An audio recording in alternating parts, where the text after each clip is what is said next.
Introducing a new party. We live stream Monday through Thursday 8 p.m. Eastern Standard Time.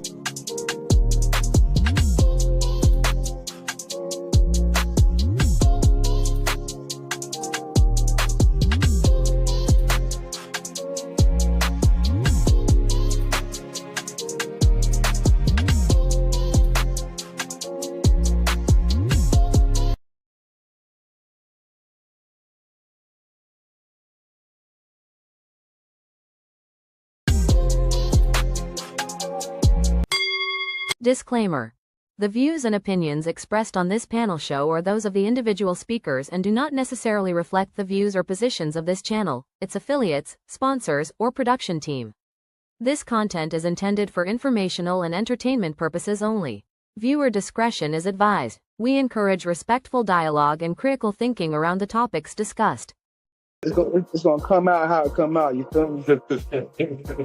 Yeah, none of this is rehearsed. Everything is off the top. Vulgar. Welcome to the man cave. Yo, what's good? Welcome back to the man cave on this Memorial Day Monday night. All right, we got a lot to discuss. We're gonna get to Trump's big beautiful bill, which I'm happy. I know Gray happy it's passed too.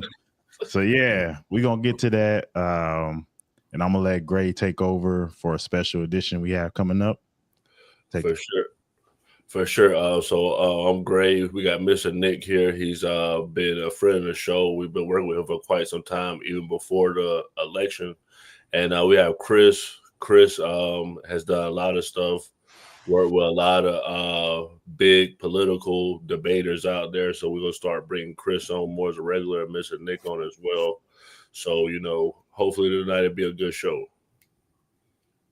All right, you want me to run the first video or? Oh, you want me to introduce you or do the one for Mr. Nick? Yeah, we can go ahead and get that.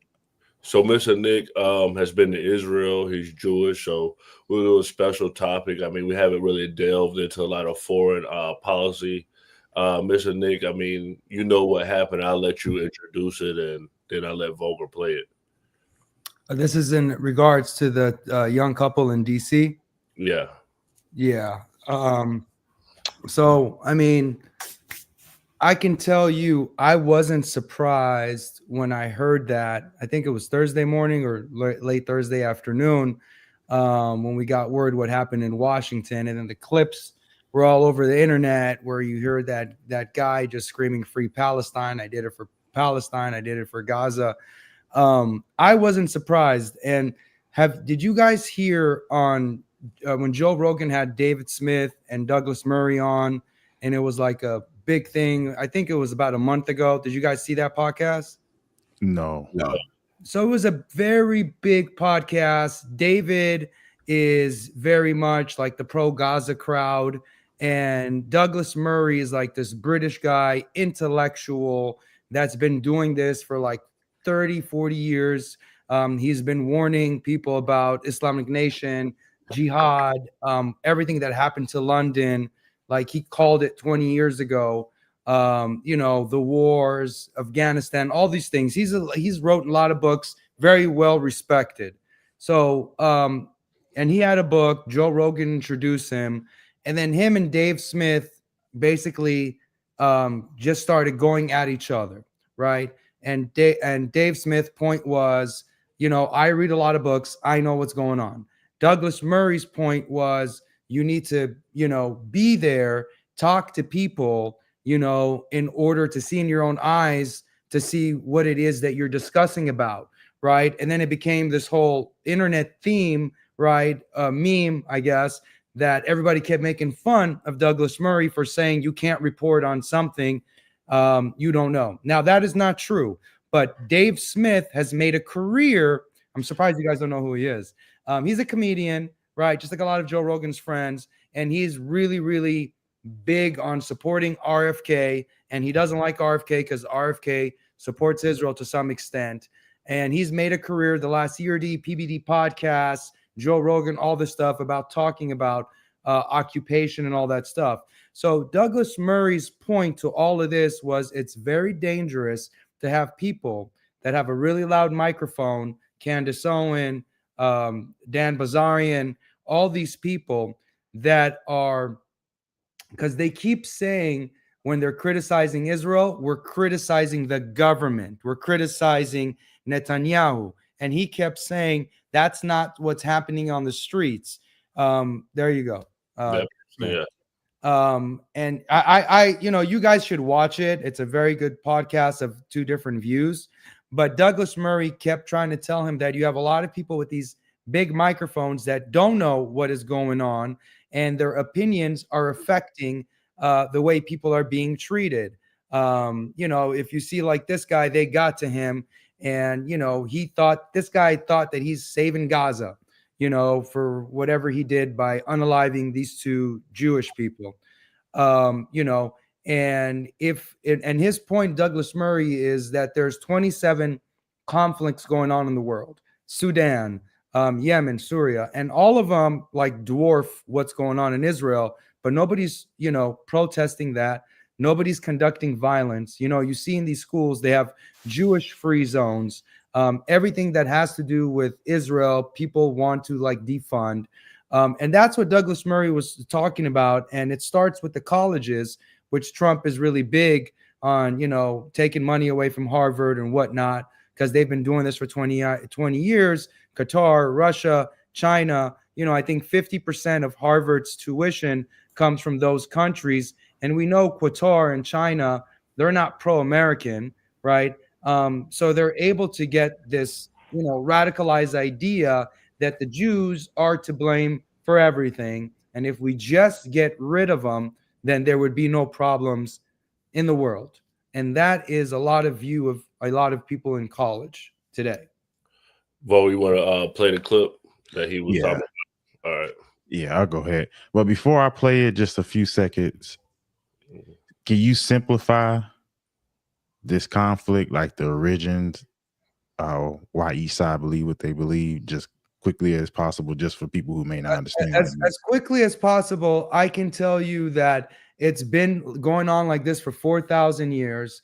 But what made this supersede since October 7th is that the day October 7th happened, it's like Hamas knew that academia and especially all these colleges were going to support them. How did they know that? I don't know, because there's always been war there, and most of the world always sided with Israel. It was like good versus evil. But after October 7th, that all changed. But, it's the conflict of land. It's the conflict, who was there first and who has the right to it. And we can get into that too. But, that's what it is. But the only difference I can tell you this time, the only difference is it seems like the world has been on the Palestinian side. That is the difference this time. And it's been going on forever. It sounds very similar to the Black fatigue situation that's going on. All right, I'm going to play the video and then I'll let you go into it further. This morning, an American man with dual German citizenship is accused of trying to firebomb the U.S. Embassy in Israel. 28-year-old Joseph Neumeyer appeared in federal court in New York yesterday. Prosecutors say he walked up to the embassy building in Tel Aviv last week carrying a backpack with Molotov cocktails inside. According to authorities, Neumeyer dropped his bag and ran away after he was confronted by a guard. He was found in a hotel a few blocks away and arrested. If convicted, he faces up to 20 years in prison.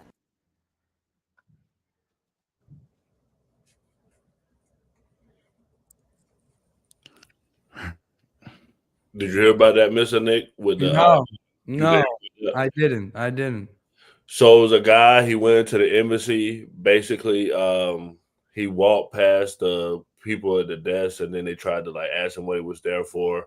Then he spit on them and basically blamed, Israel for everything. And then he basically said the West is the issue for all of this. So it seems like, and this guy was a dual citizenship. He was American and he was German. So that kind of happened like right after the whole thing happened with the couples. So like, do you feel like this is like an outbreak or this is going to like keep happening? It's not stopping anytime soon. I've seen this since October 7th. And the way I look at it is when you just look online, TikTok, Instagram, I don't do much Facebook, but if you do like Instagram, TikTok, anything you see that has to relate with anything Jewish, even if you went to a Jewish bakery just to buy Jewish cookies, you see the comments. You support genocide. You're a Nazi. Go to hell. The world, da da da da da da da. And you're not even making a political statement. You're not even saying anything. And that's where I've seen it rampant. And people always tell me, it's just online. That's not real life. That's not real life.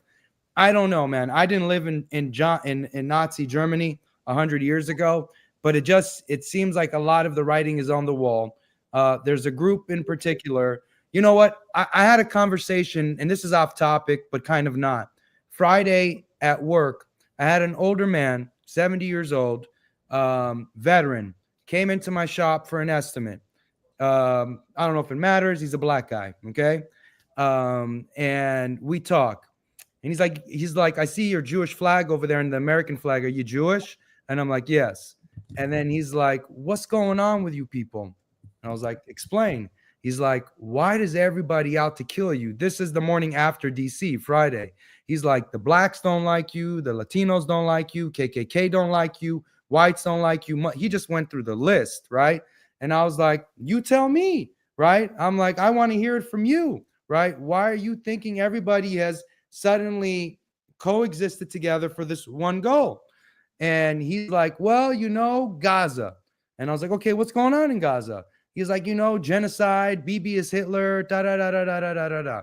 And I was like, okay. So I said, so all of those things right now that are going on in war, like Russia, Sudan, Ukraine, where a lot of more people are dying, Congo, you name 100 different wars, a lot of more people dying, especially children, the border, whatever you want to call. But this is the main thing. And then he's like, you know what? I didn't want to say this, but, I had a Jewish contractor one time, and he did a good job, but he ripped me off. And I was like, all right, keep going. He's like, it just seems you guys just love money, right? I'm like, okay, keep going. And then he's like, you guys love money, love to make it, put it in your pocket and not give it. I was like, you mean not give it, like not pay taxes, like stay in the community? What do you mean? He's like, I don't know, man. It's just greed, greed, greed. And I said, all right, it's my turn now. And then he's like, yeah. I said, okay, so you gave me one encounter you had with a black guy, right? And is it fair for me with a Jewish guy? Is it fair for me to profile the whole black community on one encounter that I had? Is that fair? He's like, no, that would be racist. I said, excuse me.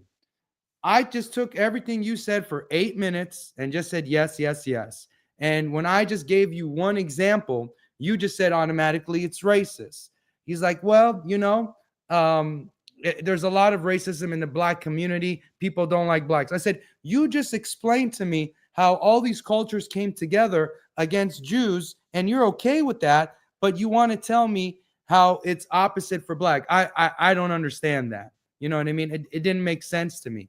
I said, if I start running stats about black people to you, you would get upset, right? If I just told you, black on black crime is on the highest it's ever been, you would call me a racist, right? But it's okay for you to say things and I can just defend my position. But once I say it, it's racism, right? So that was just something that happened to me Friday. Now, I don't take anything from that. I just agree with him that it's okay today to let out all your frustrations and all the world's problem on this small group that's about 15 million worldwide, and they're the cause of every problem. That's what I see today. So, Chris, you're pro Gaza, not to put you on the spot. And I know you talk about this a lot on TikTok Live. So, I mean, how do you feel about, everything that's going on, especially with the young couple losing their lives and the embassy in Tel Aviv being attacked? I haven't looked too much into those parts, to be honest with you. I mean, I'm a Texas man. I'm always stand by my Constitution first. I just don't like how I think anybody should have any opinion on any country's government. I don't think things like these anti-BDS laws should be a thing in the United States, because every time an American citizen's challenged it in the courts, about 37 times, they've been won by the citizen every single time. I mean, Israel's involvement's not just in Palestine, it's in Congo, Mother Africa. I'm Argentinian as well. I mean, synagogues didn't just magically pull up there after the Nakba or anything like that. So, like, with that being said, it's crazy that we mentioned Jewish people because Israel has a history of not treating Jewish people fairly themselves. Project Moses, 1985, the Palestinian Jewish people of the Nakba. Theodor Herzl himself writing about kicking the penniless Arabs out of the Middle East, which the Mizrahi Jewish people would actually fall in that category.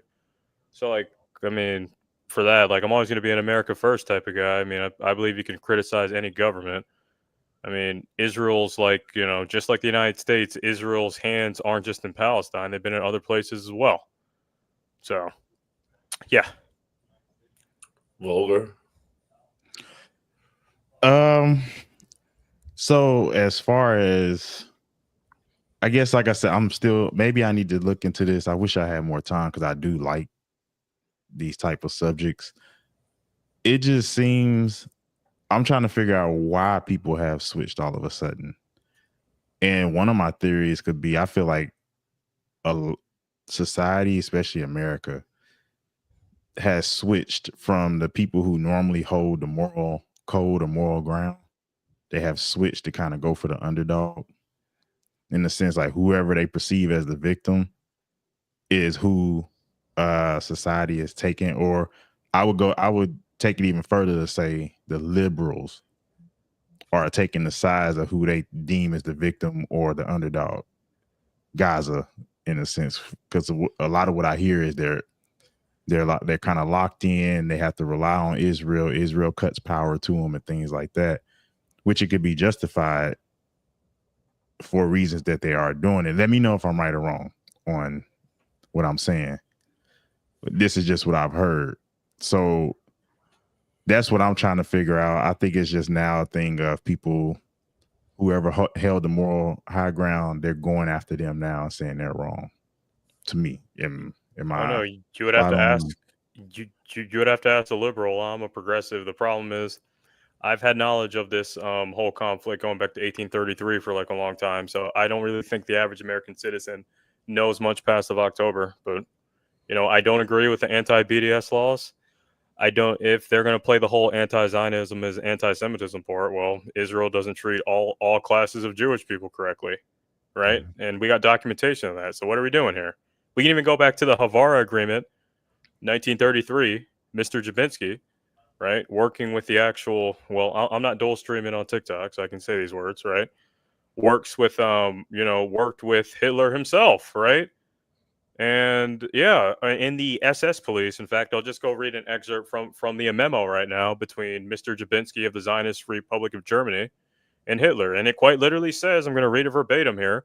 It says, "We favor the Zionist Jewish people over the European Jewish people, and we would like to strike a sign of partnership with a Star of David on the front and a swastika on the back," end quote.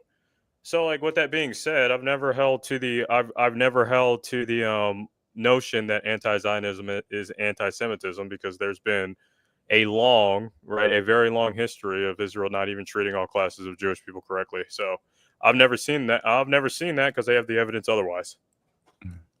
And I had something else, Mr. Nick. This is not to cause any issues. I know this is a sensitive subject, but there's something I can relate to Kanye West, right? Mm-hmm. Like, a lot of people are just like, cancel Kanye. I don't agree. I think Kanye his presentation is wild, but I think he has some points.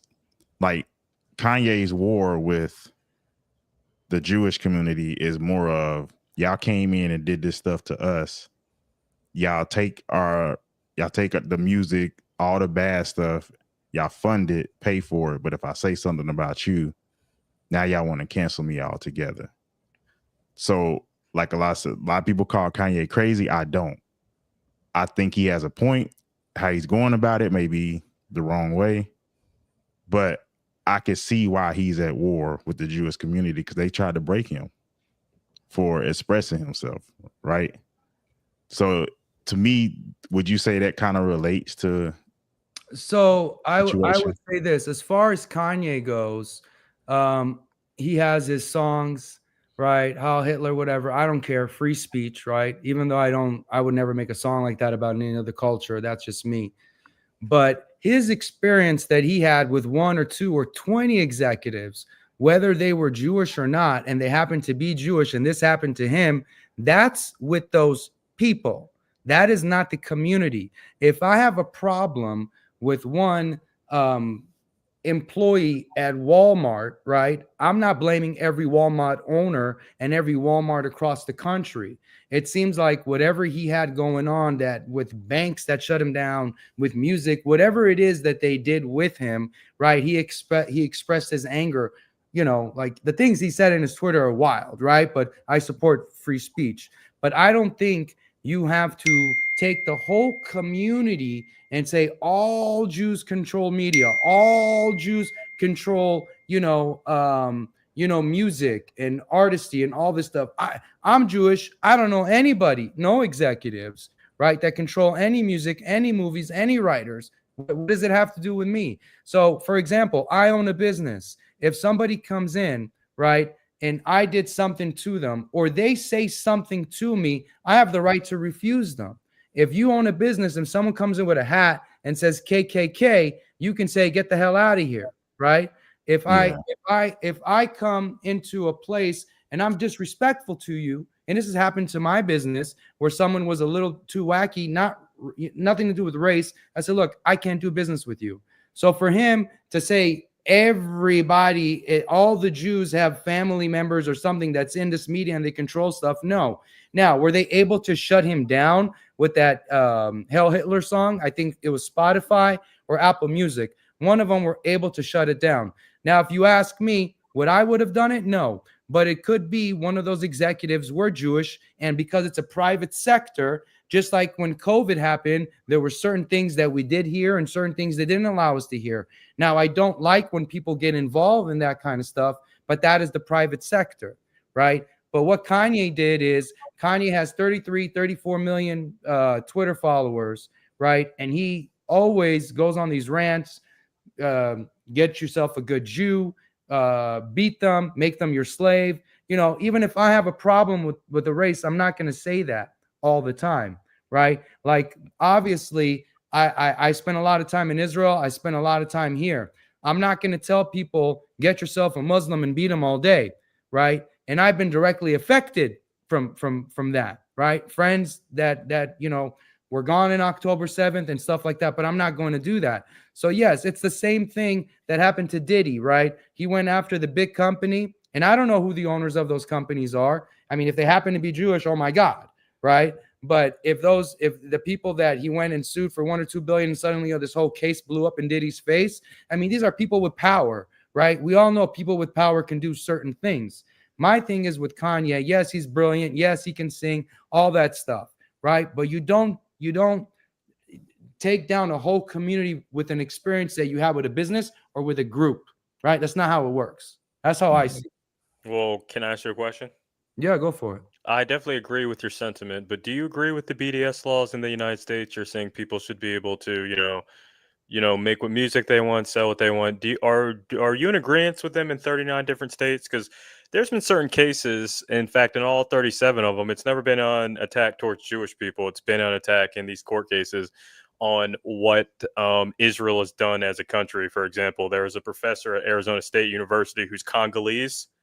When he was doing his presentation, he was forced to sign a petition saying, you will not say anything about Israel during this presentation. He has the right to, though, right? That's one court case. Yeah, one in Florida, right? And like all these other things. So all of these wonderful American citizens have won these court cases because freedom of speech is freedom of speech. And then you have, I live in Texas, and Greg Abbott, right? He's saying without, consenting the people, because we the people, he's saying that anti-Israel law is anti-Texas law. I do not hold to that.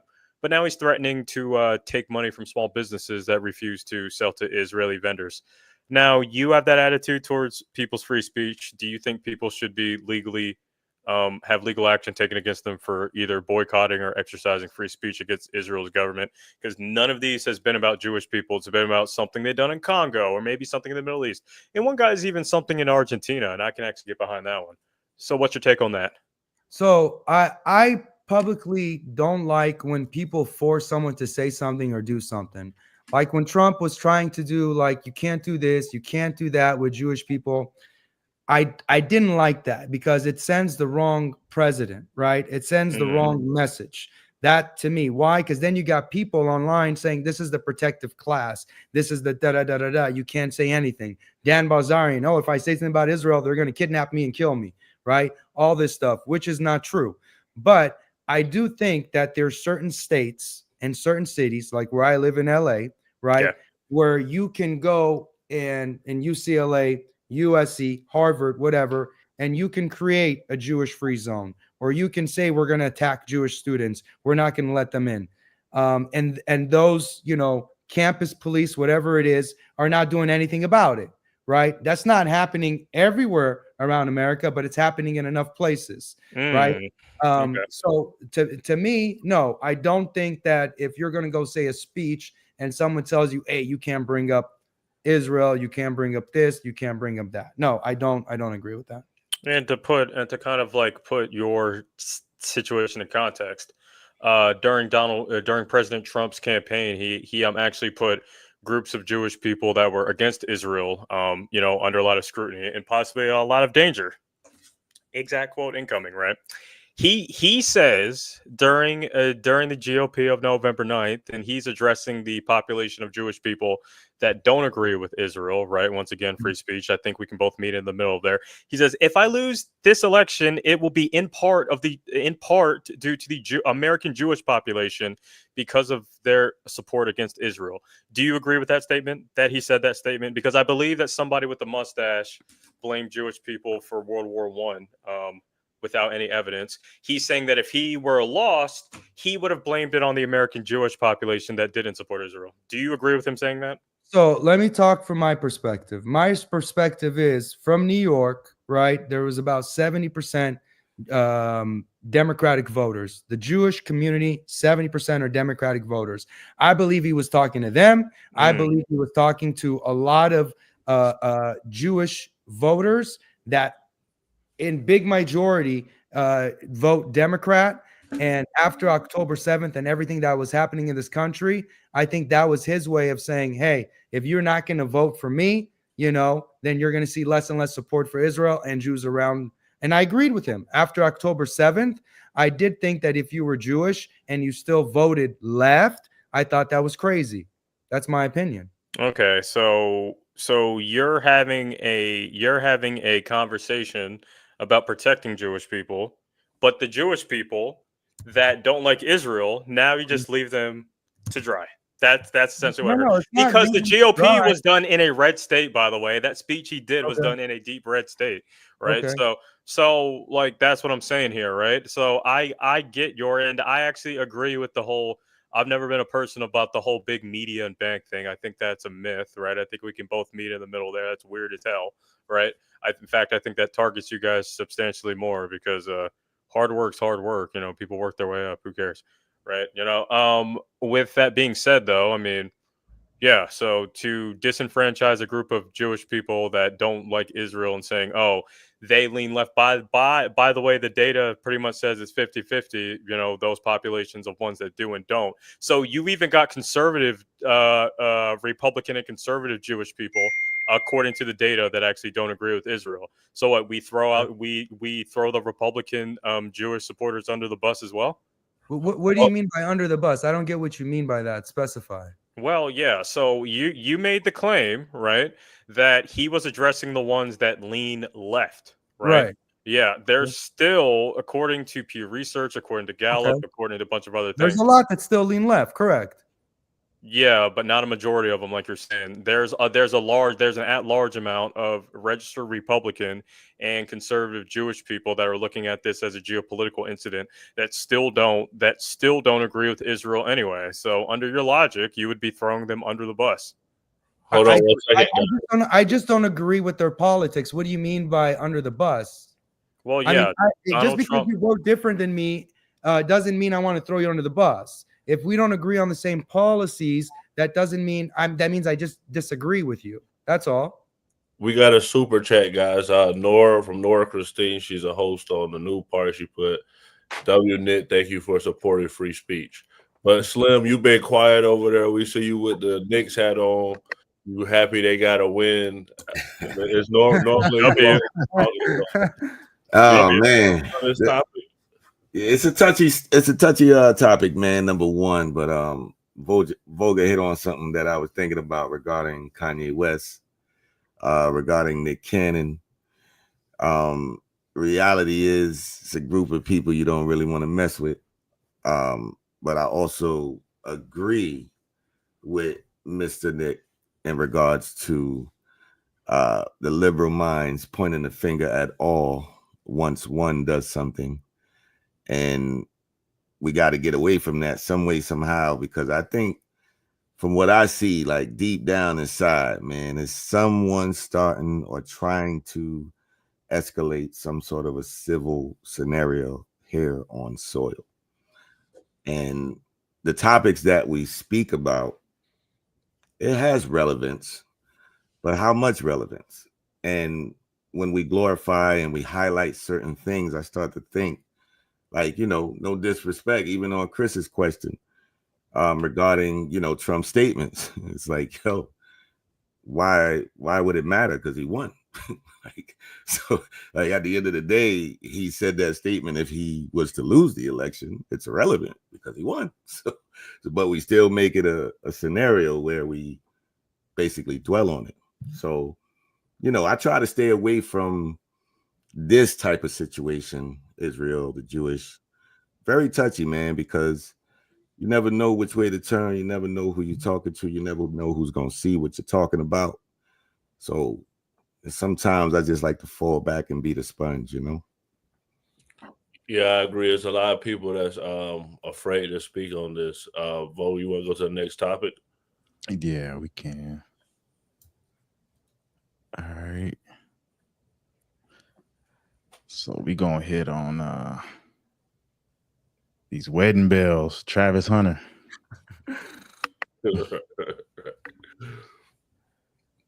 Congratulations to marries him. his girlfriend after all the online drama. So you got Travis Hunter marrying his girl, boy. Hey, ain't nothing else we can do. Dog. Shorty got him. So it looks like Travis Hunter done married Shorty, gift her a $400,000 G-Wagon. Look, man. Hey, you try to warn brothers, the brothers in love, man. He sprung, you know what I'm saying? T-Paining out here, you know what I'm saying? I don't believe he should have married Shorty just on how she was moving, talking about how she ain't want him at first, woo. Just the little things that kept adding up. Hopefully it works out for him, right? The brother was the second pick in the draft. He got to the bag being the second pick. He's going to be getting more money at the end of the day. Hopefully it works out, man. But if we see in a couple years Shorty file for divorce and collect the bread, I don't want to hear no boo-hooing from you, Travis. I don't want to hear it.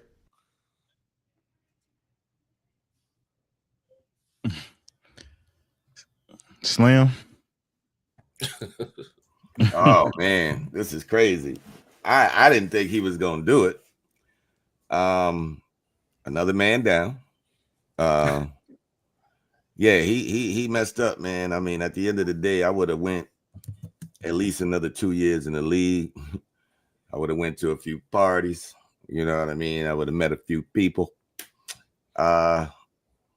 Yeah, she got him. I mean, it's a W for the chicks. I mean, this is why we in the situation we in, those beta males. And they fall in love. Once they get the bag, that's what the girl wanted. So now she gonna be on that status. She gonna probably, reign supreme over him. And then his career, I mean, I pray that it goes good, but when that's on your mind, I don't know how you're gonna do what you need to do in that field. That's all I'm saying. I'm gonna leave it at that. All right, Mr. Nick. See, I come from two different mindset when it comes to this young man. I think he's guaranteed in the first 4 years of his contract close to $50 million. No prenup, right? That's what we're mainly talking about. High school sweetheart, no prenup. So before I got married, I would have said to you, if you would have got me, in the middle of my in love, whatever, in the, the height of my love for my wife, married, 3 kids. And if you would have told me get a prenup, I would have looked at you side eye. Like, what are you talking about? You know what I mean? If this doesn't even end up working out, she's not going to take me to the cleaners. Okay. That was me pre-marriage. Look at me today. I would tell my son and anybody I know, get the prenup, right? Because we all know, right? This is not to like the women community. Men come from logic, women come from emotions. So if everything is good, you guys are good for 10 years and you did something wrong and now you messed up, right? You cheated on her, you did her dirty. Now she's running with her emotions. Running with her emotions means she's going to try to get everything she can, right? So that is the difference, I think, mainly between men and women, right? And someone like him that's going to have all this money, all this publicity, all these women coming to him all the time. And I think whoever's in his ear didn't give him the right counsel. Like, man, you're a young man that's about to go into the NFL. Where is, the people around you to tell you, wait, hold up, do a prenup, whatever it is. There has to be someone this young man looks up to, that listens to, that should have said that, So those are the 2 different places that I come from. Chris? Yeah, I mean, nothing that hasn't been said already. I mean, this dude is already putting a lot on his plate by trying to pay both sides of the football. And considering during his last 2 years, during his last 2 years at Colorado, there was a little bit of controversy between him and his girlfriend. I mean, I don't think that was a smart move at all. I think he needs to lock in, especially since he's going to be trying to, catch balls in the end zone and then go right back around and try and hit Derrick Henry, every single play. You got to lock in, and you cannot have those off the field like worries. But, I could always be wrong, so we'll see how it goes. Did they confirm that he's going to play both sides? He says he wants to, or he said right after the draft, he says he wants to, or I won't be playing football very long. That's what he says. So we'll see what the Jaguars say.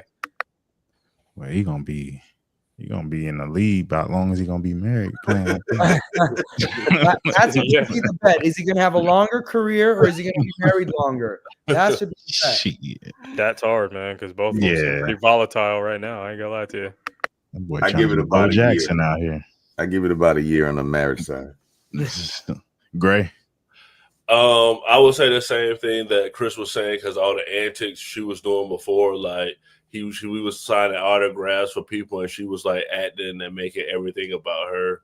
But I'll take the vulgar red pill approach on this one, where people like her being like white, she mixed, right? 'Cause I think her mom black, but they put the racial stuff in it and say, he's doing this. And then, like, if this was a black chick, I feel like they wouldn't have complained about a prenup as much. I feel like it would have been like, oh, she's smart. She's doing the right thing. Like, he's doing the right thing. Like, so I feel like it's a big thing because of the interracial situation. Because the guy that just won the MVP in basketball, the point guard for OKC, they was talking about him because he got a white girlfriend. So that's another big thing. And the bottom line is, without that prenup, we could talk about Travis Hunt, his contract, what he did, how he got in the league. Now everything, she looking at it like, we did this. It's my money too. Like, seriously, that's just what it is. We in the league now, baby. That's she sports fault though. Yeah. No, it's she married in one of the worst states for divorce for men. Like, Tennessee is a equitable state. There's no like walk away. Even if she get caught, if she's the one cheating, he's still going to have to give up half and give up some of that pension if she decides. It's worse than California? Yeah, just far as divorce. Now, California got those alimony laws, like that lifetime alimony. If you're someone, I think Tennessee hits you with alimony pretty quick. Like, I don't know if there's like a certain limit. I know California is 10 years, right? 10 years. Yeah. Yeah. You gotta have a baby too. She knows she gotta have a kid. That's gonna double. Yeah. Up. So she got to do that. Yeah. when I looked it up, Tennessee, like they say it's equitable, but they favor the woman, and it's not like soon as that paper is signed, it's not like he can just go away. Like he's stuck now. I think if you look at the national average of people filing divorce and alimony and child support, I think 91% of women win in court. 91%. Yeah, and I think they like even the prenup, because you know they say the best way to deal with a prenup is to have your lawyers, right? You supposed like not one lawyer, because people don't know lawyer loyalty to whoever's paying. Right. So it's good to get two, one for each side, and have them to negotiate. But probably what a lot of lawyers in Tennessee will tell you is you can't have it to where you walk away with nothing. Like they are equitable, and they're more like it. If she wins custody of the kids, she's likely taking the houses, the cars, all that, because that's how the courts look at it. Tennessee is terrible when it comes to divorce laws. And that's why I felt like she went to Tennessee. That's just my opinion. I'm like, you out of all states, you chose Tennessee to get married in, and y'all nowhere near Tennessee. So it's just weird on that end of it. Yeah, but I mean, I hope just the Black community has such an issue with marriage. I'm really rooting that it works out for them. But seeing her past and her dealing with, was it the rapper dude they caught her in the video with while they were together? Yeah, there was one thing like that. Yeah, so she's basically tasted the streets. So it's like, is it dormant and just all of a sudden one day she wake up, she want to go back to the streets? Because Travis, you see, he a jolly dude. He a little goofy dude. Good at football, but other than that, he's like goofy. Ha ha ha ha. Yeah, I watched the Prime special when they follow Colorado for the last 2 seasons. You can see, yeah, he likes to have fun. Yep, and you see her past dudes are like hood into that street. So it's just like a whole different dynamic. So hopefully she got some Sierra in her. If you watch it right now, subscribe.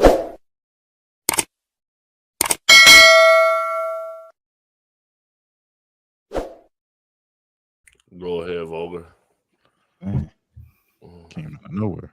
All right, I'm gonna go to the next subject.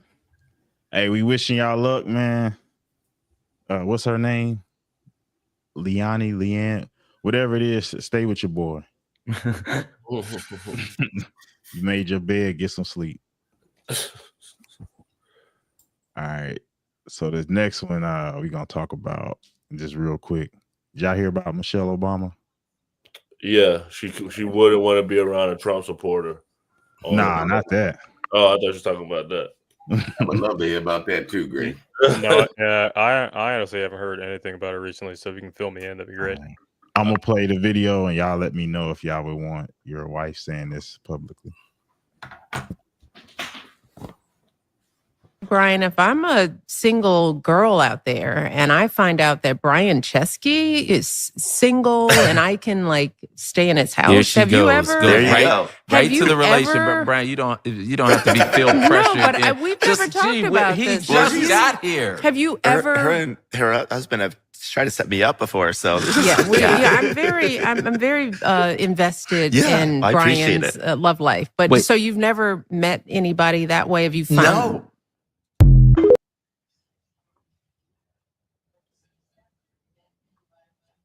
She also said she would never have a Trump supporter on her podcast. She'd be just too disgusted to have a Trump supporter on her podcast. That's not surprising. But I'll go first. What was the girl? Aisha Curry came out and said the same thing, like, oh, Steph Curry get too much attention. She want more attention, this and that. For me, for Michelle Obama, like, she been called a man. You Republicans love to be like, oh, she's the man, Slim. What do y'all call her? Whatever y'all call her. Big Mike. Big Mike, yeah, y'all. Big Mike. So, I mean, she's showing her feminine side, like, hey, I like other men, like this and that. To me, she already had the top guy. She was with the president of the United States. So and they've been together so long. I don't think Obama is tripping over her saying that. So I think it's on the guy. If the guy feels some type of way, then if Obama said come out and he's upset about it, then I'll say, okay, she was wrong. But if he don't have an issue with it, I don't got an issue with it. So do you think they just been married so long, the kids out the house, they just sleep in separate bedrooms, and it kind of like it is what it is? We're just gonna ride this thing on out? At this point, probably. I mean, when you're the president, you super busy. Like, they come in looking regular, then they come out with gray hair. Mr. Nick? So I've been watching Michelle Obama from afar the last year or two, and I know she has that new podcast with her and her brother, and it's not doing good at all, right? It's like 50, 60,000 views. Are you kidding me? From someone that has like, I don't know how many Twitter and Facebook, 30, 40, 50 million. Nobody wants to hear what she has to say. It's the same thing when Barack, when his last time we heard about him, when he said, you're not black if you don't vote for Kamala, right? Nobody was listening and everybody attacked him.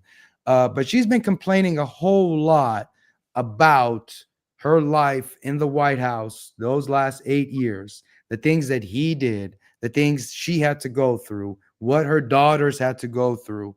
Basically, like it was the worst time of her life, right? Like she liked it better before. That's what it seems like, right? Before he was president, she liked life before, because that's all you hear about her complaining. And then if I'm not mistaken, she wasn't at when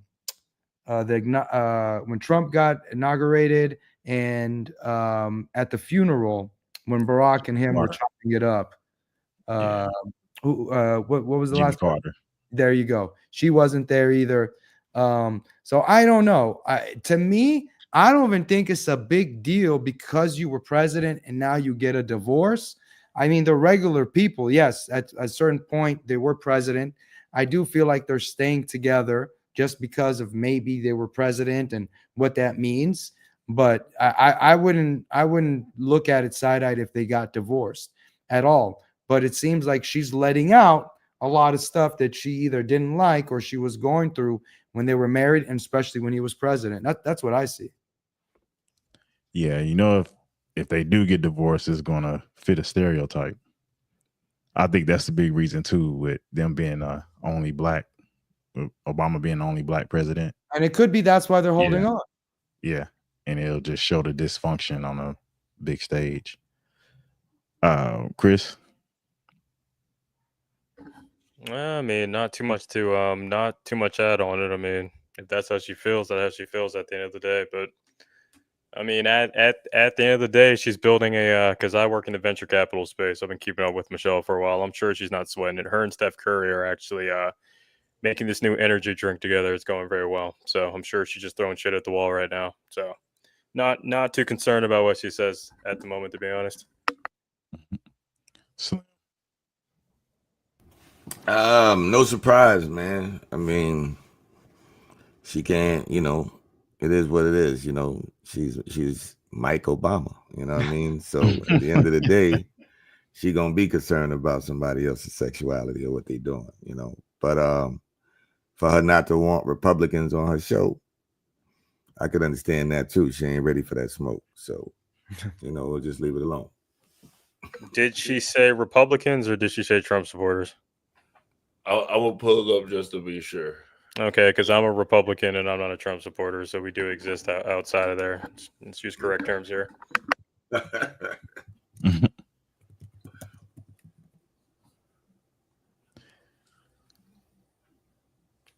You can go ahead to the next vote. I'm looking for it right now. Well, I'm just comment on it. It's really a bad look. Like, I don't know why people won't say it. I'm the crazy one that'll say it. It really shows dysfunction. And if you look at like the feminist, womanist agenda with women wanting to do things on their own, that's really what she's pushing. In the sense of you got probably the most popular man on earth that you're married to. Why not start your podcast with him?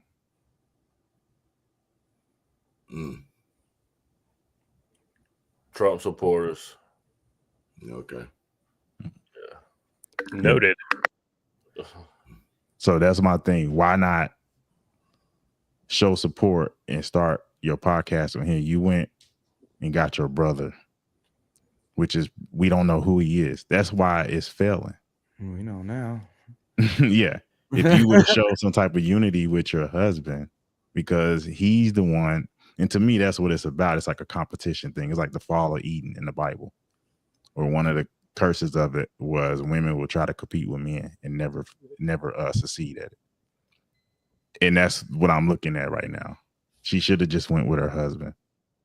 But when you're not together, like to me, that's like hell. That's like hell on earth, is to be with somebody who don't rock with you like that. I don't care if y'all been married 20, 30, 40 years. My grandparents were married 40 years before I met them, and they stuck with each other. They might have argued, did whatever, but they worshiped each other. And it's sad to see that that's not what's going on. To me, it's a bad look on just society, and Black society especially. But that's just my piece, and I will go to. I agree with you, Vogel. That's what I was saying. She's, that's why she's out there saying all these things about her time in the White House, and that's why she's not out there, with him in certain events. I agree, she's not supporting him, and I don't know if he's just going with it because maybe she wasn't happy in the White House, or maybe he's just giving her room. And a question to Chris is like, she said MAGA supporters, not Republican. You understand that she looks at you the same way because you voted for Trump, whether you're MAGA or not. I didn't vote for Trump, so that wouldn't matter. So you're a Republican that voted for? Yes, I voted for Kamala. So what? So why does that? You just said, cool, I didn't vote for Trump. So what are we arguing about? No, because you said Republican as if you're a Republican. I am registered as a Republican. Okay, so when's the last time you voted for a Republican? What? Oh, like, do you know how old I am? Do you remember a guy named Mitt Romney? Okay, so that was the last one you voted for? Yeah. So let me ask you a question. All right. So can you show me in the standard operating procedure, right, of both parties, where even if I were to never vote, where does that change your status, right? Because I've heard this argument before. I feel like this is more of an appeal to I don't know what, but yeah, MAGA and Republicans exist separately. The Republican Party was here before MAGA was here. I think we can all agree on that. Yeah, and obviously it's not the same Republican Party. Oh. I agree. It's not the same Republican Party as, let's say, Bush, to where it is now. The same as like the Democratic Party is not the same as it was with Clinton and what it is now. Yeah, so I'm not MAGA. I'm a Republican, right? Can you quote me in the law where MAGA is defined? I can show you where Republican is defined. Well, That's easy. No, but I mean, when you're saying, like, obviously I don't care who you vote for, but it's a little confusing that you say you're a Republican, but yet you voted for a Democrat. And okay, it's not like a Bill Clinton Democrat. It's like a far left Democrat. Okay, once again, that's your opinion. So am I still a registered Republican or not? I mean, that's fine. Why not change? Why not change it? Why not change it? Because I'm an American citizen and I can do what I please when it comes to that. But it's not about what you have to do or not do. Well, you said why haven't I changed it? Because I don't want to. If I heard someone register because I don't want to. It's that simple. Then why not? Then why? Oh, I don't know. When I say to someone I'm a registered Democrat and then I tell them I vote for Trump, that's a little confusing. Okay, well, continue to be confused. It's called I don't want to because I can do what I want to in this country, especially what I served 6 years to do. There's nothing in the standard operating procedure. I vote for what I believe is policy over party, right? And there's a lot of other people like me. I believe you call me rhinos, right? But all that other stuff, right? So yeah, be confused. I'm going to continue to exercise, my right to vote as a citizen, right? And then there's if I deem there's another good Republican down the line, sure, why not? What is the criteria for a good Republican for you? You didn't get enough from that whole Israel concept. Would you like me to press you a little bit more? No, you're not pressing me. Okay. Well, I'm just wondering why you're still perplexed about this. Like, I feel like it's, I voted because for the person that I felt like was better. Like, what's the issue with that? No, everybody votes. What's that? I said everybody votes based on what they want to. I'm a huge policy guy, and when we Right, get but to say you're a registered Republican and you're far left, it doesn't go together. I'm not far left. You voted for Kamala, you're far left. Okay. So what makes Kamala far left? Let's go ahead and talk about it. Open borders. Oh, perfect. Okay, and women's sports. Okay, perfect. Give me the legal definition of an open border because we do have one, and that was the last time that happened was 1954, right? Let's not use emotions here. We have a legal definition. Tell me what that is. What do you mean legal definition? So what are you saying? We have legal definition of open borders. So you're saying the last 4 years that Biden was in office, you're saying what? We didn't have an open border. So you're deflecting again for somebody that claims I'm not deflecting. We have a legal definition. We follow the laws in the United States, don't we? No, we don't follow the laws in the United States. No, we don't. Okay. Well, no, we don't. And that's both parties. Okay. I personally do my best, and when I get a speeding ticket, I get a speeding ticket. No, you're talking about civilians. I'm talking about the government and people. Well, quite literally, we have So the reason why I asked you that is because when you say open borders, you're using something subjective. I'm using something that's actually written in the laws of the United States that we follow, right? So tell me legally what open borders are. We do actually have a definition for this, No.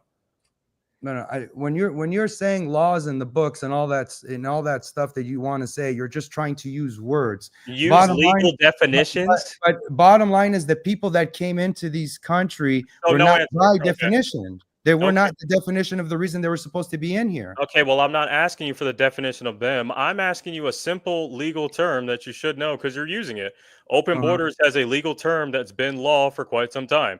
1954, and then they added one provision in 1999, and then it's been. I don't care what the provisions are. Okay, then if you don't care, then I'm just not going to answer your question. Then I'm using the law. Okay, well, I'm not part of that. I'm not part of that party. You're not part of any party, then. Okay, well, I'm registered as a Republican. So we can move on now. But notice you couldn't answer that one question. So cool. Because you're talking about stuff that's in the books. We're talking about what's actually happening. Don't follow the law. Okay. Well, I'm not taking your advice. No, they didn't follow the law. I'm sorry. Transferring people from place to place, lying about everything. That's not what I asked you, though. Okay, cool. But I'm telling you what that party was. I asked you what open borders was, but you can't even. And I told you what Biden did in the last 4 years. Okay, well, that's not written in law.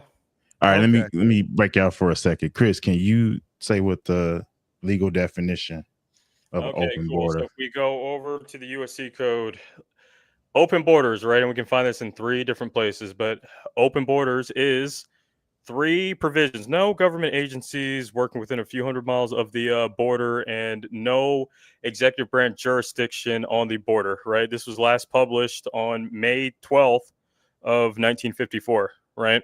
So in order to actually have a legal definition of an open border, you cannot have Border Patrol, ICE, anybody there in the executive branch or any part of the government can't have any legal jurisdiction on what happens at the border, right? So if there's laws being passed, if you have Border Patrol agents there, that would already knock out, that wouldn't be the legal definition. And I really like following the laws because I like being a citizen. All those border patrols, all they did was help escort the people inside, give them phones, and put them in planes. That's what cool. Use them for, all right, cool, awesome, it's cool. So once again, right, I'm using the legal definition of open border. So you're saying there should be no border, nobody standing, no checkpoints. That's your definition of an open border. It's the United States of America. We follow the laws here. We follow the laws. No one is going to agree with that. Well, cool. That's what the lawmakers, including a lot of conservatives back in those days. So you don't agree with your Republican Party? Agrees with that. Including the Republic, exactly. Including the Republicans that wrote exactly. An open border means. Notice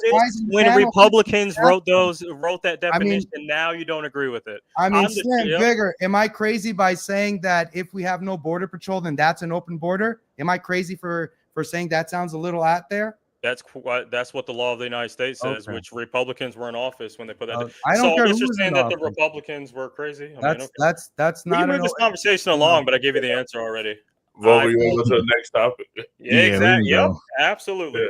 Checkmate. All right, so we have Big Beautiful Bill.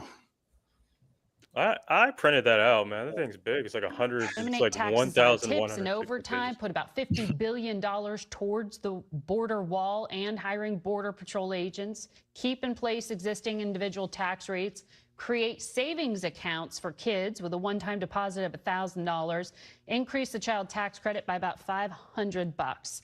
The bill on this is estimated to be between $4 and $5 trillion over the next decade. How much do you think this is all going to cost? Well, that's about the right estimate, but at the same time, we have historic savings for the American people, cuts to government to make it more efficient and effective and work better for the people. That was a big campaign promise of President Trump and a big promise of ours, and we're going to achieve that. So in the calculation here, there's more than $1.5 trillion in savings, Margaret, for the people. And that's the largest amount, biggest cut in government really in at least 30 years. And if you adjust for inflation, probably the largest in the history of government.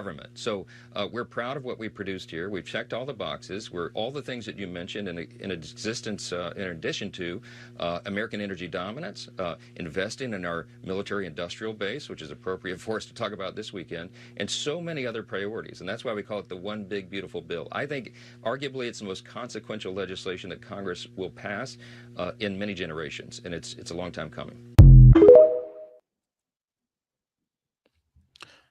Yep. You want to go first, Gray? So I didn't necessarily read the bill. I didn't print it out, but I did see the cliff notes. And basically, they cut Medicaid and they cut EBT. So for me, of course, I'm on the left. I don't agree with cutting stuff for the poor and giving to the rich. And what's strange is even when it goes to the Senate, there's two Republicans. I know Rand Paul is one of them. They want more cuts. So they're having issues with Republicans who want more cuts. So it's a lot, like you guys have said, but Trump ran on, being for the people. And I just feel like this is the same thing Republicans always do. They sell a dream and then they give money to the rich. I mean, I don't think you can give money to the rich. Of course you can. No, you don't give money to the rich. They earn their money. Of course you can. You're giving money to the poor when they didn't earn it. Like Yeah. we gotta stop saying that. Like we want to reward people who bullshitted all their life, made bad decisions, and now we want to sit here and say we're giving money to the rich. So You know how much it take. You know how much it. Man, I'm still trying to get there. We here on the Man Cave we hoping one day we got 2,000 people watching, so we can all eat just off of doing this. But it's not easy. We can't. I know I've been with y'all for what, 6 months, 7 months. Yeah. So we can't sit here and say we're giving money to the rich. This got to stop, man. Slim, you over there laughing? What you think? Yeah. Vogue is so funny, bro. They be bullshitting. Hey, man, look. I was gonna say everybody gonna look for something negative in anything that Trump does. I was laughing because the first thing Gray said was he gonna cut Medicaid and EBT. Out of everything you just seen on that clip, they didn't even mention it. The first thing you said was that. I say, man, that's all you got out of that, man. God. But hey, I'm gonna tell you, man. Again, man, I'm proud of what Trump is doing, man. He never disappoints me. You know what I mean? And that's just what it is. I don't see how you cannot respect what this man is doing. Other countries is respecting what this man is doing, and the people right here in his own country can't even respect what he's doing. And that's crazy because the last corpse that was literally in office was just destroying everything by the moment, and everybody thought it was all good. You know what I mean? And then you got our people following these crazy rhetorics, the BLMs and all of that. And now they running around entitled and twerking in department stores and all that type stuff. I'm not cool with that, man. So, do what they got to do. I think this is another opportunity to put money in people's pockets. And again, Again, hopefully they open their eyes so they can see. Because when it comes to Trump, TDS is real. Trump derangement syndrome is real. It will divide your family. You don't even know why. Just happens. They just get away from the logic, man. So that's basically all we're dealing with. Everything this man is doing is what he said he was going to do when he got in office. I'm not surprised. Thank God he's in. Trump won, man. We back. I'm gonna go to Nick, but I'm gonna say, man, the TDS, all it is we're holding a mirror. That's all Trump is doing, to hold a mirror to people, and they don't like it. That's why they get mad at you. That's all it is a mirror. Go ahead, Mr. Nick. So I wanted to ask Gary, when you're talking about Medicare and EBT, correct me if I'm wrong. When he was talking about Medicare, he was talking about illegals in the country will no longer get free Medicare. I agree with that. Okay. And then if he was talking about unemployment and benefits, my understanding was if you were not working or you were not actively looking for a job, then those programs will be cut. They won't be cut indefinitely, but if you're not legal here, you're not getting any of those programs, right? But if you're legal here, born here, and you're actively looking for a job, then he's going to give you those programs. So my question to you, Gary, do I have it wrong, or where am I wrong? Anytime I hear Trump or Republican Party say, "Oh, this is specifically for immigrants," I immediately say this is propaganda. They're using this as a veil to kind of try to say this is for immigrants, but we're going to cut this from other people. What I did like was, because you said Medicare. Medicare is for the elderly people. So Trump was standing by Medicare and Social Security, saying he wasn't going to affect the elderly, but he's just going to affect the impoverished. So I don't think that this just completely goes to just illegal immigrants. I also saw something that happened with Social Security that people are going to be losing their benefits. I think that's just a way for them to make cuts, but have people on the right and other people agree with it because they've demonized immigrants.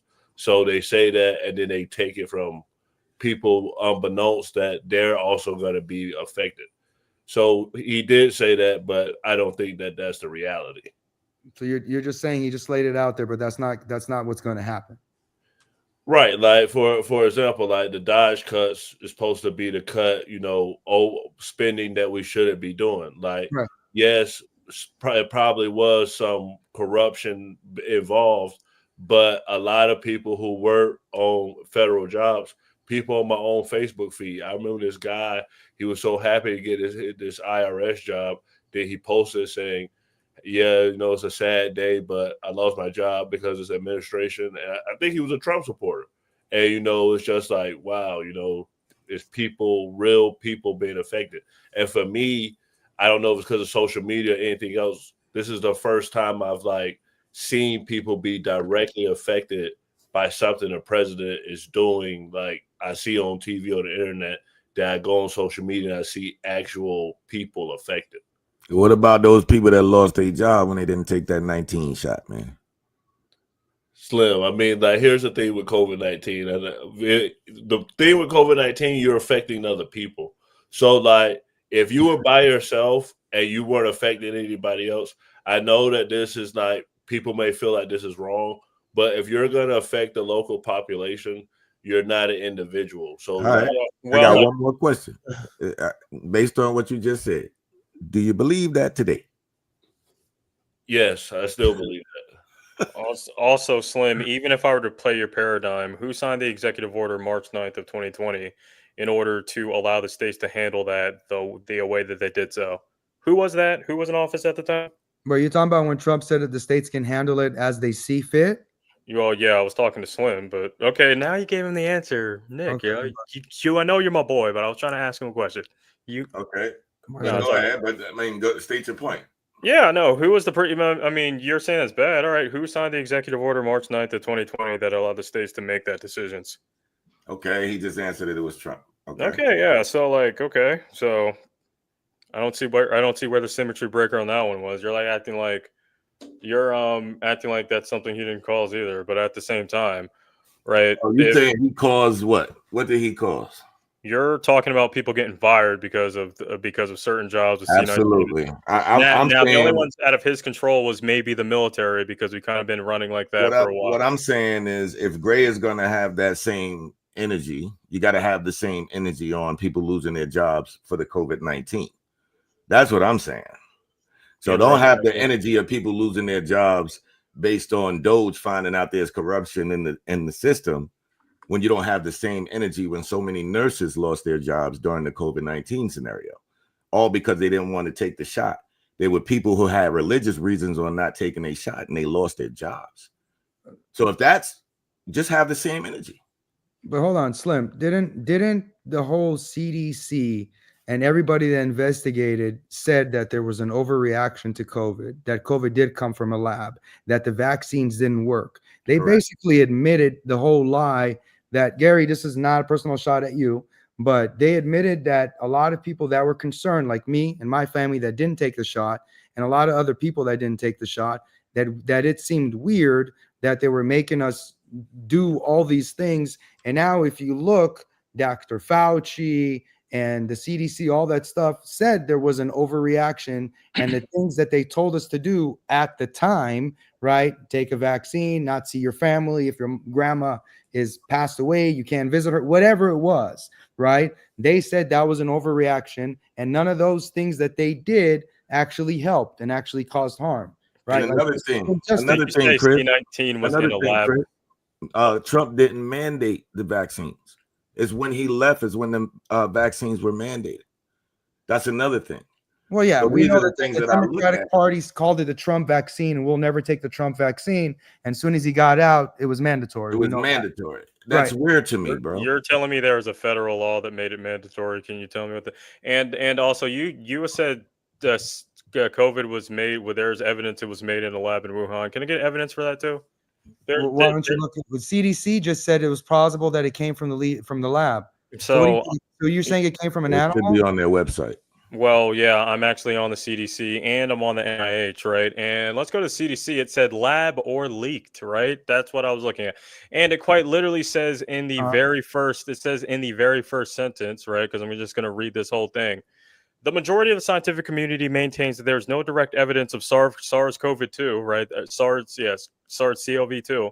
The COVID-19 was created or ever genetically engineered in a laboratory.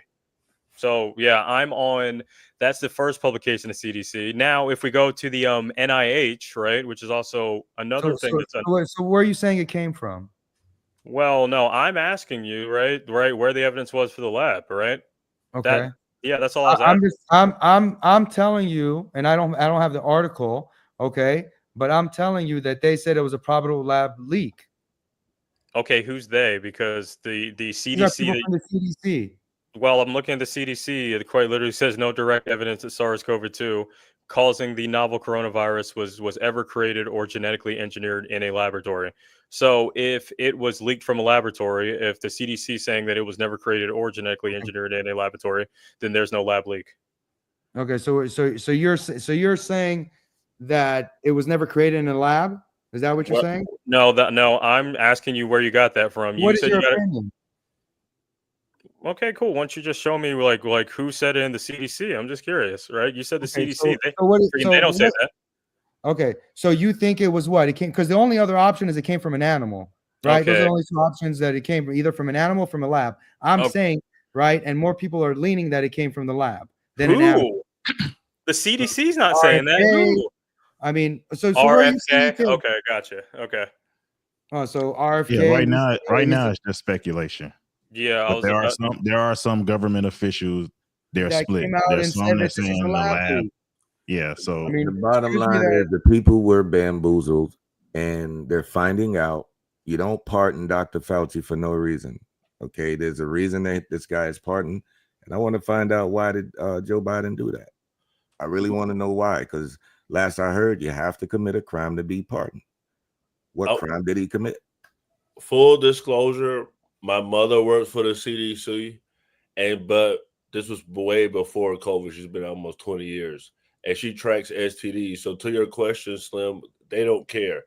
Their whole job is to stop the disease from going to the next person, which is like if something was like a bio. Sorry to cut you off. In April 2025, the White House of the United States officially declared of the website of COVID-19 origins was from the lab in Wuhan. Is that good enough for you? So who I declared just that? said the White House.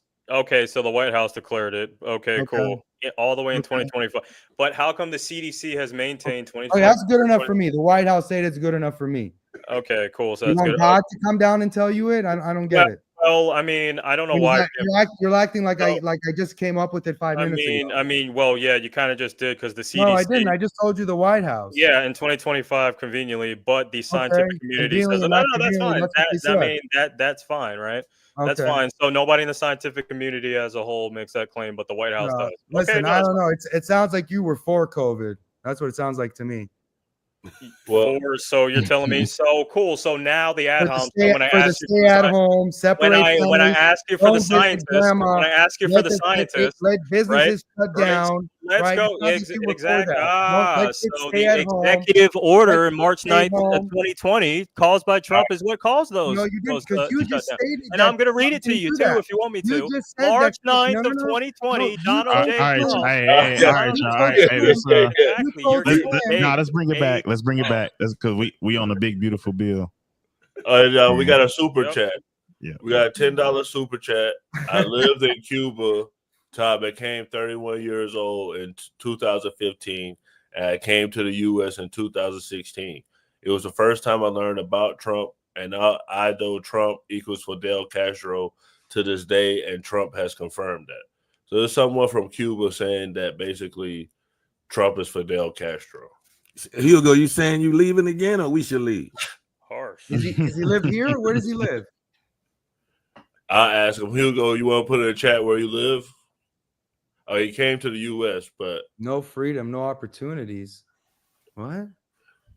He's responding to RJ in there, but yeah. Well, regarding the bill, sorry, let's get back to that.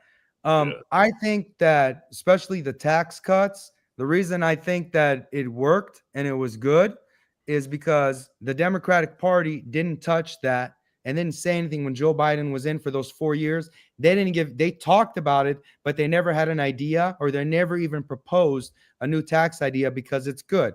And correct me if I'm wrong, but also doesn't it raise the taxes on the rich by 2%, and the middle class and lower class, doesn't it drop it by a couple of percent? Yeah. If you're going to page 317, 344, and 357, that actually wouldn't be a true statement, because the provisions early on, for like example, the itemized deduction, which is valued at $3,000, they only get temporary relief until 2028. Same thing with that child tax credit, CTC. For some reason, after 2028, things pick back up. They would actually pay more. They would actually start paying more in taxes from 2028 going into 2029. Who pays more? So the middle and bottom quartile. Well, actually, since we're looking at this right now, 357, 362, and 371. After 2028 is when everybody under the 5% would pay more taxes, because when you only have the itemized deductions, 3,000, right? That's the magic number. That used to be permanent, but now it's not going to be after 2028. They would actually have a decrease in their post tax income, because that's going away, plus their tax hike as well.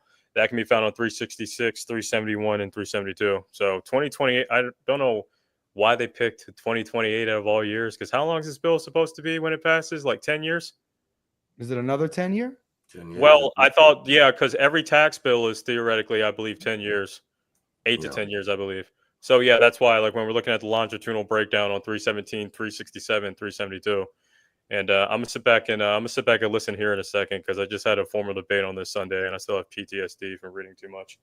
So I'm gonna sit back. I'm gonna tap out on this one. I'm gonna just listen to you guys. For sure.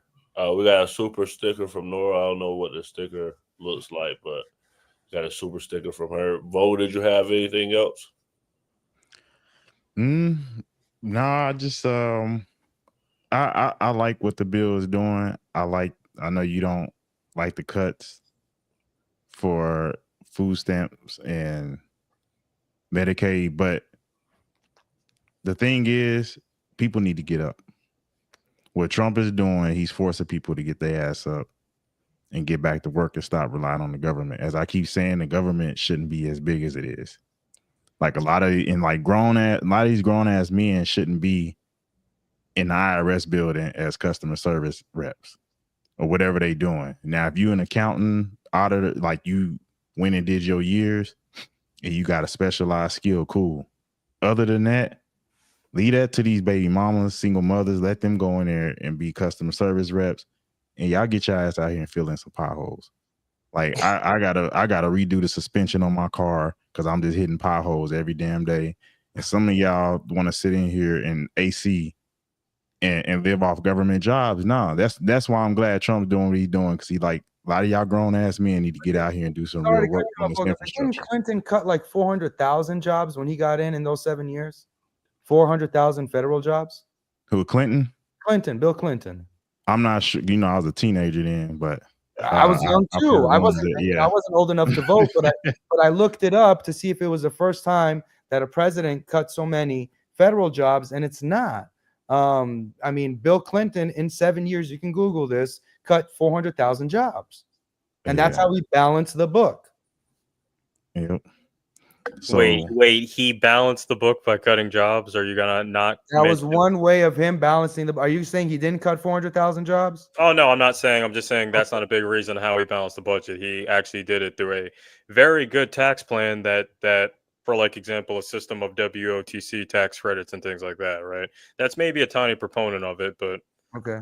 Yeah, like his tax plan allowed American businesses to use a lucrative form of tax credits like we've never seen to go reinvest into their businesses, generating more revenue and hire more people. That's when we had more manufacturing in America too.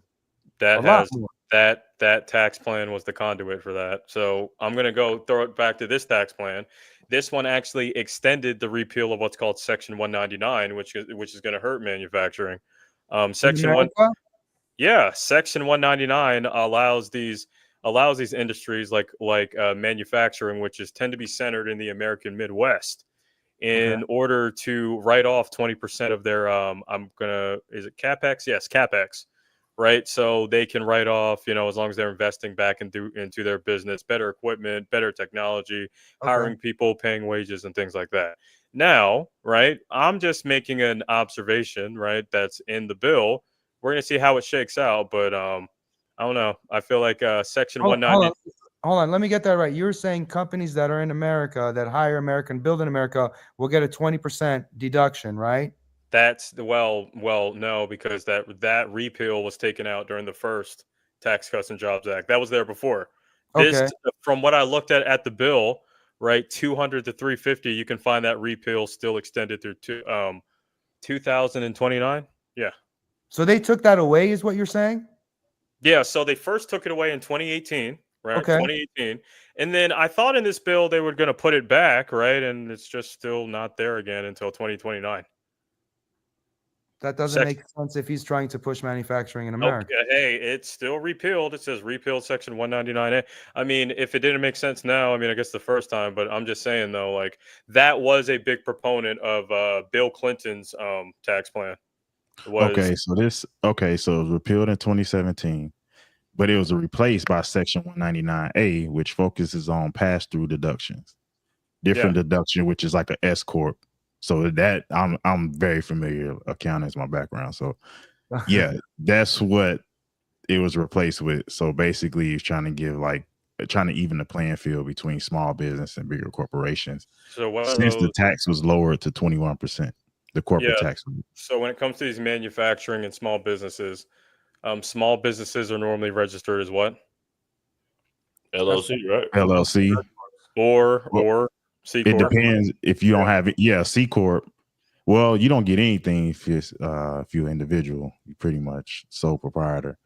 But most people, if you have people on it, it's going to be a C corp. Yeah. So this is a long fleshed out conversation for the historical data. But like what I'm saying though is that the 199, right? If we're focusing on American manufacturing, right? That was better because we're talking about now small businesses. That's a whole different conversation, but I'm focusing on the engine, right? The manufacturing located in the Midwest. right? That provision, right? So I understand the sentiment of trying to like even the playing field, but if we're talking about increasing manufacturing, the original 199 was great because 20% is huge. Because you're an accountant, right? You're familiar with PP&E, property, plant, Yes. and equipment. Yeah, Yep. that would have been like imagine making being able to write off like I don't know to put scenario in like $1 million worth of new equipment that you invested in your own business, prorated at 20%. But yeah, so I'm just a little bit confused with that part. Now I can get the sentiment to small business and manufacturing, but what would be like? How are they competing with each other when you have a big factory and then you have a small business somewhere elsewhere? Like, what's the relationship there? Because one's meant to, make, materials at large with raw material, with that involves a lot of what's called capex, versus a small business that's doing something else. Like, that's what I'm trying to see, and maybe that's something you can teach me. Yeah, I would have to look at it because like I'm looking at it now, it's a lot to Yeah, really and like I said, that's a big like yeah. it's like a numbers breakdown. But all I'm Yeah. saying that's subjective based on what I believe for menu. I think being able every time that we've ran some sort of lucrative like tax credit system that favors PP&E deductions, it's only been good for American manufacturing. I can't name a time where it hasn't been. But we can just move on to the other. For Cool, sure. cool. But yeah, like I said, I think we can sit and whine and cry, but just like I think we got to get back to figuring out the workarounds for bills, even if it's not your person in office, because the whole party system was more so like a debate, a discussion, and we are all supposed to come together and figure out how to move forward. I think we've lost that. Now it's a thing, and it even goes back to Israel and Gaza. Like everybody now is picking sides, and the other side is the enemy.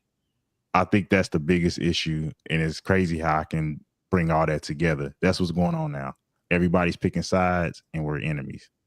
Instead of saying, "Hey, you think like this, I think like this. How can we come to the middle?" That's what really needs to happen.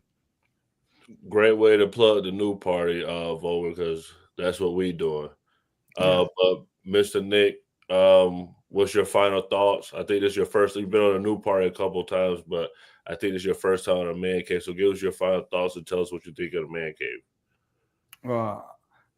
I'm all for debate, back and forth and sparring. I love it.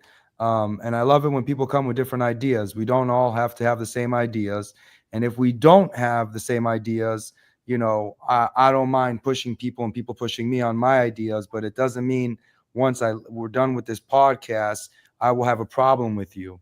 I will stick to my point and you can push me and I'll push you, but that doesn't mean I'll have ill will towards you. And that's what I think this podcast is about, bringing people from different backgrounds with different opinions and just pushing each other to spar with good, healthy debate.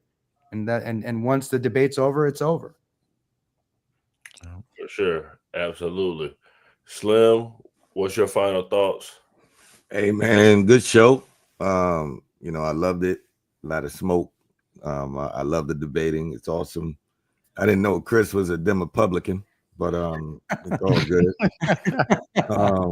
But yeah, man, each and every Monday and Wednesday, man, the Man Cave. Good show, fellas. Do it again.